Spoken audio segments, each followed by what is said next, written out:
ॐ त्रिपुराय विद्महे तुलसी पत्ताय धीमहि तन्नो तुलसी प्रचोदयात्। गणेश भगवान की जय। श्री शिवाय नमस्ते। नवरात्रि की हार्दिक शुभकामनाएं। आज नवरात्रि का तीसरा दिन पूजा करने का नियम है। आज इस श्रवण करेंगे माता सुंदरी की पूजा का स्वागत है। और नवरात्रि में यदि कोई व्यक्ति सच्चे मन से माता सुंदरी की पूजा करता है तो उसके जीवन में सभी समस्याएं दूर हो जाती है और इससे सुख और समृद्धि की प्राप्ति होती है। नवरात्रि की तीसरी महाविद्या विवाह सुंदरी माँ अनुपम सौंदर्य भक्तों को अभयदान प्रदान करने वाली एकादशी का विराजमान देवी त्रिपुर सुंदरी के कई नाम राज क्या है। आपको राजेश्वरी बाला ललिता मीनाक्षी कामाक्षी शताक्षी माहेश्वरी कहा जाता है। स्त्री का सौंदर्य शास्त्र की भी मान्यता है। से ही आई है। देवी राजा विक्रमादित्य देवी जो भी अनिवार्य रूप से देवराज समाचार करते हैं होती है। तुलसी तो राजा विक्रमादित्य संग्राम में असुरों को शासन किया था। श्री दुर्गा चतुर्थी में सभी देवी और भगवान विष्णु के कारण देवी छोटा या बड़ा करता है। देवी अपने लक्ष्यों का सौंदर्य की छठ के रूप में विराजमान कहानी असुर माता तुलसी अचानक राजा विक्रमादित्य और उन्होंने विभिन्न धातुओं स्त्री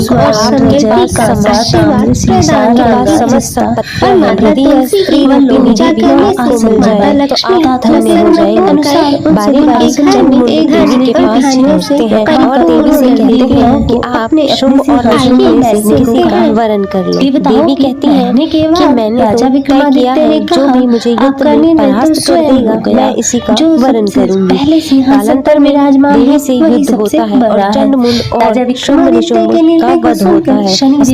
मां षोडशी को पार्वती का प्रतिनिधित्व करने वाली देवी बताया है। मां षोडशी 16 वर्ष की कन्या के रूप में दिखाई देती है और शास्त्रों में बताया गया है कि मां षोडशी का रंग सुनहरा लाल होता है और मां दुर्गा की समस्त रूपन में से एक राशि पर एक महीने प्रसिद्ध देवी त्रिपुर सुंदरी का है।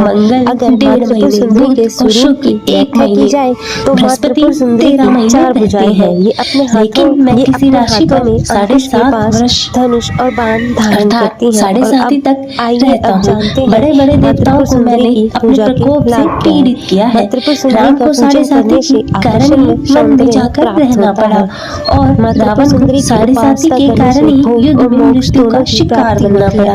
राजा अब तू भी मेरे प्रकोप से बच नहीं सकेगा। इसके बाद अन्य ग्रह देवता तो प्रसन्नता के साथ चले गए, परंतु शनिदेव बड़े क्रोध के साथ वहां से विदा हुए। राजा विक्रमादित्य पहले की तरह ही न्याय करते रहे। उनके राज्य में भी सभी स्त्री पुरुष आनंद से जीवन यापन कर रहे थे। समस्त देवताओं ऐसे ही बीत गए। उधर शनि देवता ने अपने अपमान को दूर करने के लिए राजा विक्रमादित्य से बदला लेने के लिए शनिदेव ने एक दिन जिसके घोड़े के व्यापारी का रूप धारण किया और बहुत से लोगों के साथ उज्जैनी नगरी में जा पहुंचे। राजा विक्रमादित्य ने राज्य में किसी घोड़े के व्यापारी के आने का समाचार सुना तो अपने अश्वपाल द्वारा घोड़े खरीदने के लिए कर भेजा। घोड़े में शिव ने कामदेव अश्वपाल द्वापर युग में भगवान विष्णु के पुत्र के रूप में संबंध बताया तो राजा विक्रमादित्य ने दे दिया स्वयं आकर एक सुंदर शक्तिशाली घोड़े को भगवान दिया।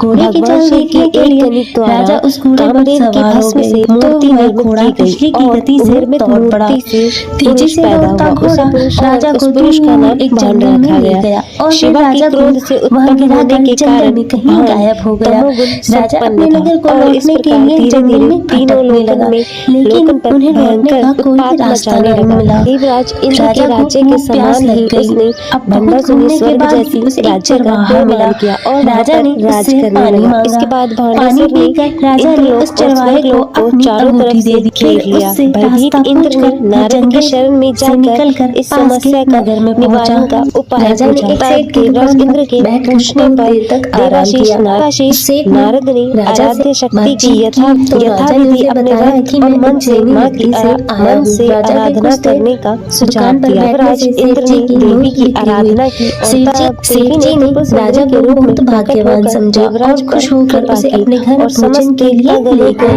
सेठ के घर में सोने का एक हार खूंटी पर लटका हुआ था। राजा को उस कमरे में छोड़कर सेठ कुछ देर के लिए बाहर गया। तभी एक आश्चर्यजनक घटना घटी। राजा के देखते देखते सोने का हार उस खूंटी ने निकाल लिया। सेठ ने कमरे में लौटकर हार को गायब देखा तो चोरी का संदेह राजा पर ही किया, क्योंकि उस कमरे में राजा ही अकेला बैठा था।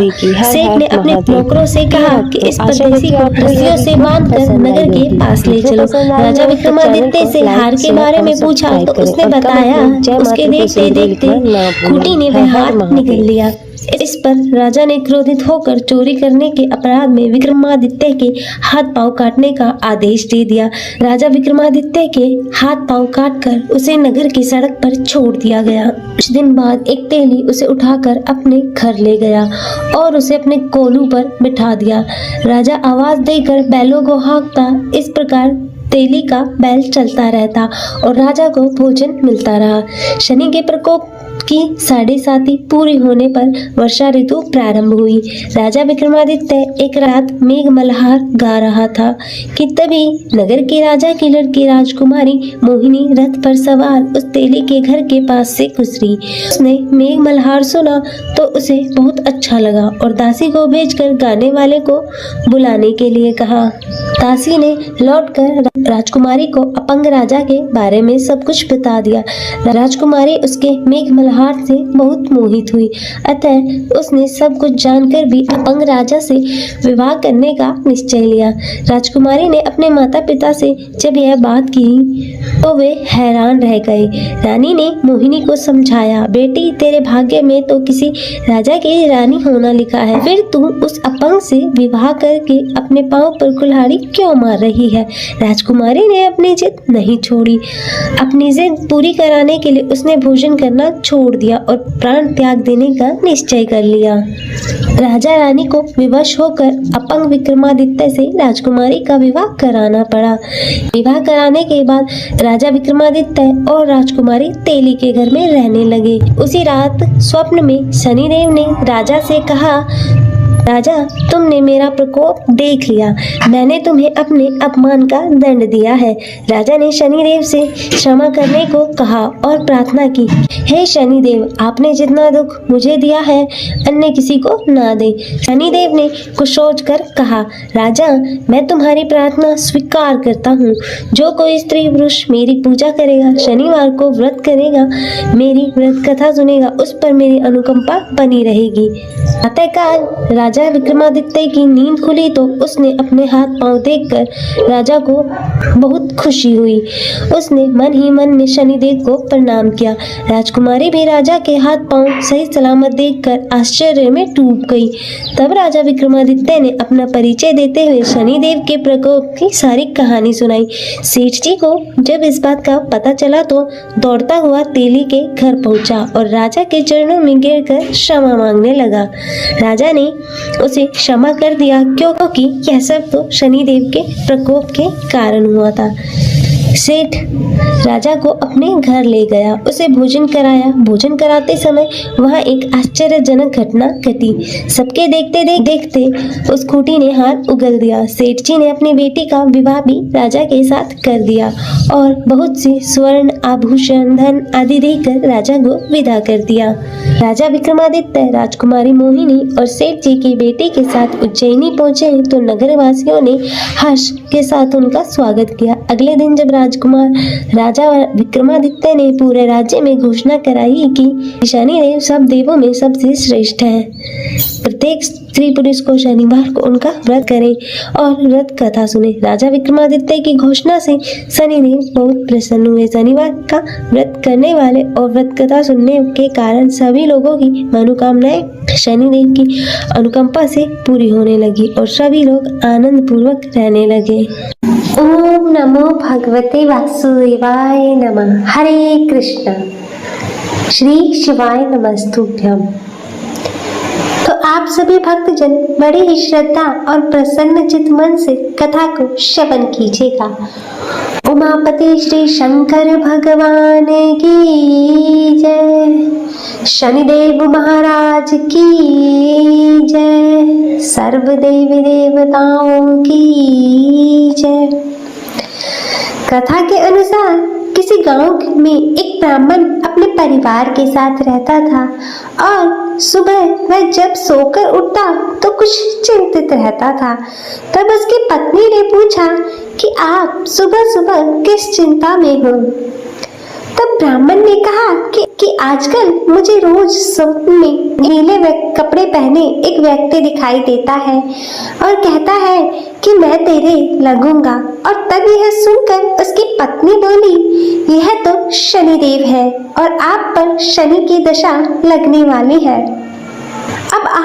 अब वह सपने में आए तो उनसे कहना कि लग जाओ, लेकिन 1:15 से ज्यादा की हाँ मत भरना। और अगले दिन फिर ब्राह्मण को रात में वही स्वप्न आया तो ब्राह्मण बोला, लग जाओ। तब शनिदेव ने कहा, ब्राह्मण मैं तेरे 7.5 साल के लिए लगूंगा।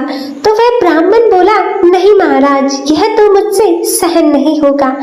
फिर शनिदेव बोले, ठीक है तो मैं 5.5 साल के लिए लगूंगा। तब इस पर भी ब्राह्मण बोला, नहीं महाराज, यह भी नहीं। फिर शनिदेव बोले, 2.5 वर्ष। तो ब्राह्मण बोला, महाराज यह तो नहीं झेला जाएगा। फिर ऐसा करते करते शनिदेव बोले कि 1.25 प्रहर के लिए तुझे मेरी दशा सहनी ही होगी। और तब उस पर ब्राह्मण ने हाँ कर दी।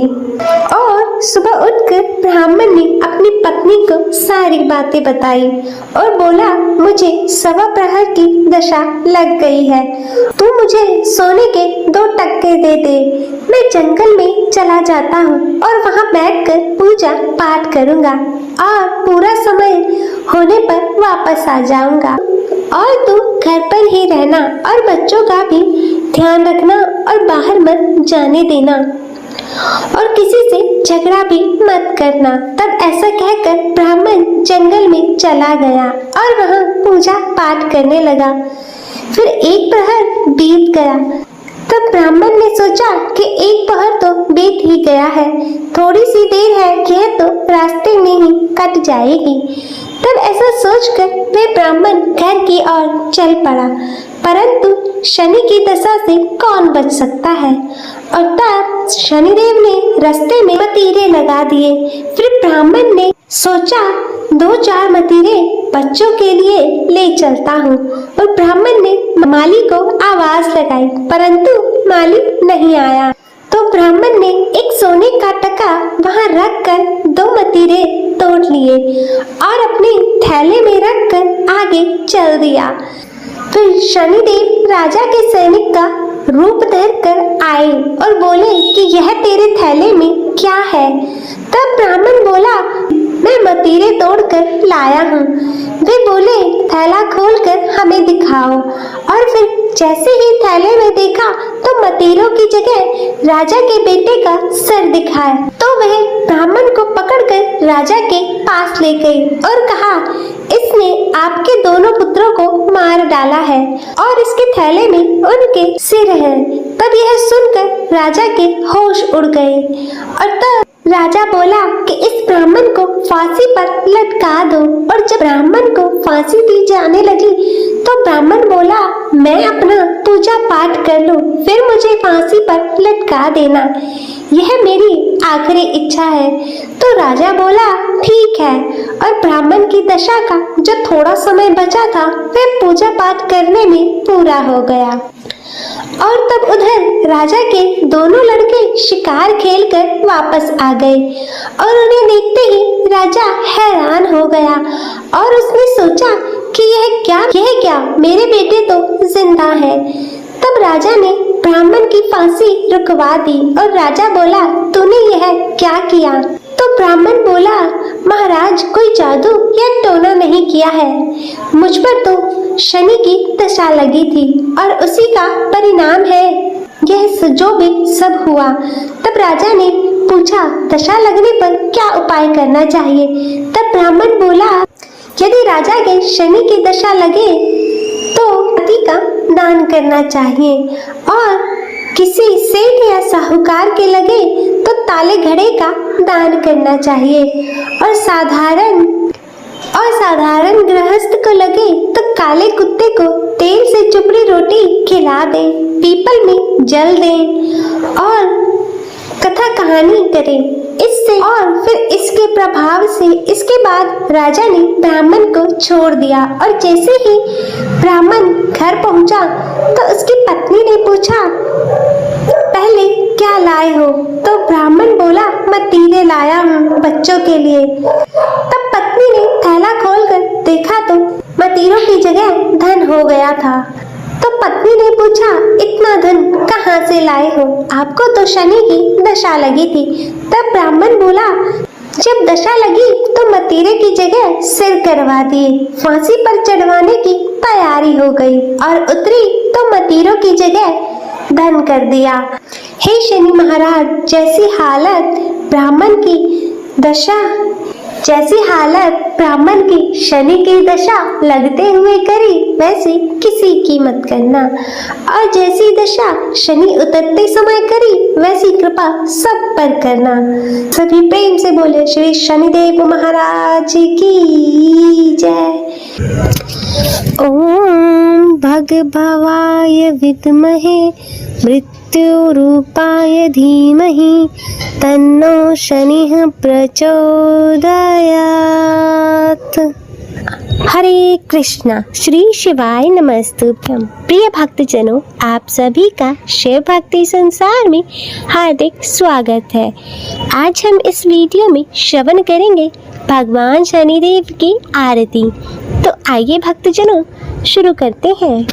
जय जय श्री शनिदेव भक्तन हितकारी, जय जय श्री शनिदेव भक्तन हितकारी, सूर्यपुत्र प्रभु छाया महतारी, जय जय श्री शनिदेव भक्तन हितकारी, सूर्यपुत्र प्रभु छाया महतारी, जय जय श्री शनिदेव।